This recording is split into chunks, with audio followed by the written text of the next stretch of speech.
I see my name in shining lights, yeah, a different city every night. Oh, I swear the world better prepare for when I'm a billionaire. It's time to get down to business on the weekend's #1 business program. Known as the King of Networking, your host Shalom Klein has worked with thousands of entrepreneurs and created countless jobs. So, to success. Let's get down to business. And indeed, we are all about small business, jobs, and entrepreneurship in business. We talk a lot about business here. You're on with Get Down to Business, and I'm your host, Shalom Klein. Remember, you can always download podcasts from Get Down to Business on my website at shalomklein.com. And while you are there, don't forget to follow me on Twitter at Shalom Klein. It's going to be a jam-packed week of content and information you'll not want to miss. It's a live show. That means you could call into the beautiful studio here in Elk Grove Village at 312-642-5600, 312-642-5600. And I am absolutely thrilled to kick off this week's program with a best-selling author, Ruth King, who just wrote in her newest book, Profit or Wealth, Simple Rules for Sustainable Business Growth, book published just last month in October. And Ruth is giving business owners the best ways to avoid business failure. Ruth, welcome to Get Down to Business. Thanks for having me, Shalom. I appreciate it. Absolutely. It's such a pleasure to have you. So I have to start with the question. You have written several bestsellers already. So what inspired you to write Profit or Wealth? What happened was people, and a lot of my clients who were profitable, and I found that some of them actually could still go out of business. None of them did because I had them build wealth, but you can be profitable and go out of business simply by having your biggest customer go bankrupt. And I've seen businesses throughout the years do that, and it's not only about profitability, it's profitability and wealth. So I wrote the book, Profit or Wealth, simply because if you just do profit, you don't have a tendency, you could go bankrupt and go out of business. So you need both. Absolutely. And Ruth, I've done my research, and you've been helping small businesses to not only survive, but actually to thrive for 4 decades. What is the key to your success? Persistence and harassment. Are you just going to leave it there, or are you going to give me a little bit more? Well, usually when I start working with clients, the first question is, what's the end game? Do you want to sell it? Do you want to pass it along to your kids? Really, where's the end game? And then we create the plan to make that happen. And a lot of times during the plan, they either sometimes, oh my gosh, I don't want to do this anymore, or they get stuck or something like that. So sometimes it's harassment. Usually it's just making sure that they meet the goals every single year and make them go remember what the end game is. Wow. And you developed an entrepreneurial center for women. As a businesswoman who has helped mature other women in business, what are some challenges in business that only women have that men perhaps don't have to deal with? I think it's access to funding. If you look at the funding that is available for women versus the funding that is available for men, men get most of the funding because there are a lot of guys, excuse me for saying it this way, but there are more men who do the funding, so they fund more men than they fund women. Oh, wow. It's back to life. Wow. And you advise many entrepreneurs in the housing and construction industries. What advice do you have for them that is unique to folks in those industries?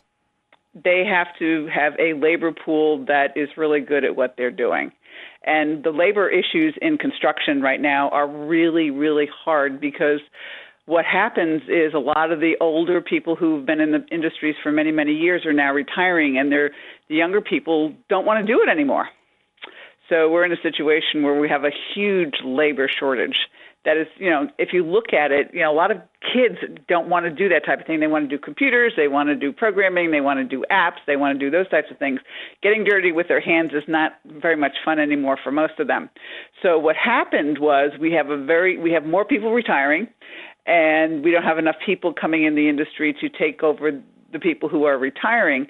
And so we have an issue. And that's the hardest issue right now, is finding and keeping really, really great labor pool. Absolutely. And I'm chatting with Ruth King, who is the president of Business Ventures Corporation. And Ruth is well known as the profitability master.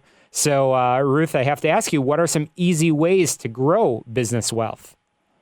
Number one is to save 1% of every dollar that comes in the door. So if you get a check in the door for $1,000, save $10.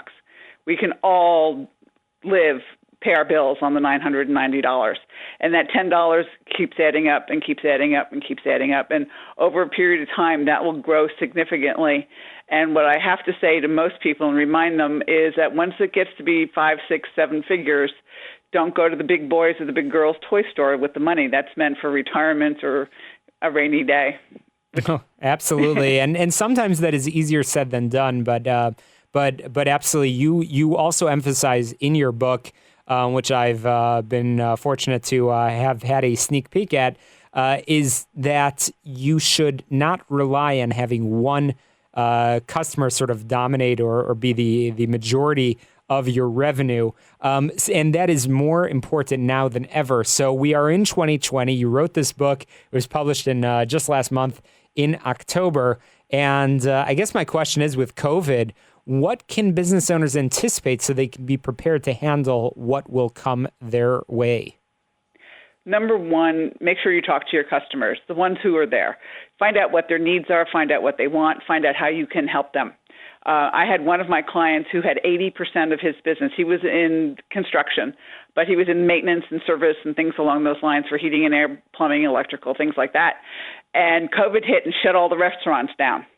So he immediately had to pivot and go to other areas and other businesses and other industries. So my rule became even more important then, no more than 20% of one customer and no more than 20% in one industry. So the one industry has actually happened as a result of COVID. 100%. And so many small businesses do indeed go bankrupt, often within their first year or two in business. How can our listeners that might be entrepreneurs, how can they avoid such a fate? Know your true pricing, number one. And it's not only the cost to produce your products or services, it's the overhead piece of the cost that happens so that you can pay your rent, your utilities, your light bill, and make sure that you get a customer and make sure that the customer pays. If you're sending out an invoice and 30 days after that invoice was sent and you haven't gotten a check, make a phone call. Oh, wow. Get your money. Absolutely. I'm chatting again with Ruth King, the author of Profit or Wealth. And Ruth, in the book and throughout all of your writings and speaking, you talk a lot about some key accounting principles. But for many entrepreneurs, for many business owners, accounting principles and numbers is just simply jargon and babble. Why do so many businesses and business owners fail to track or measure the right financial data, and how did you discover that lesson? It's hard because we don't go into business to do financials. We go into business because we want to solve a problem, have a great product, something along those lines, and we don't start paying attention to financials until we can't pay our bills, a customer doesn't pay us, and all of a sudden we start looking at a profit and loss statement usually first, then a balance sheet. But if you think about it, accounting was actually invented somewhere around 13 to 1400 by the Venetian monks who had to make it easy because they were tracking the rich Italians' money. And they didn't have QuickBooks, they didn't have a calculator. Yeah, the Chinese had an abacus, but they weren't talking to each other back then. And so they had to make it addition, subtraction, multiplication, division, and that form has not changed over 800 years.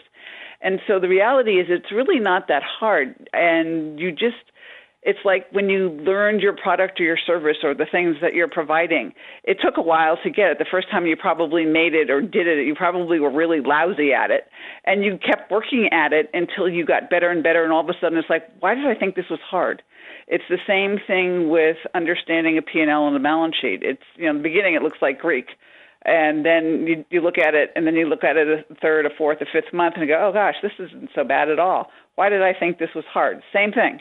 You've done it. Everyone who's listening to this has done harder things than look at a profit and loss statement and balance sheet. It just takes a little practice. That's awesome advice coming from the profitability master. And Ruth, I am just about out of time, and I want to make sure our listeners know where they can learn more about you and your book, Profit or Wealth.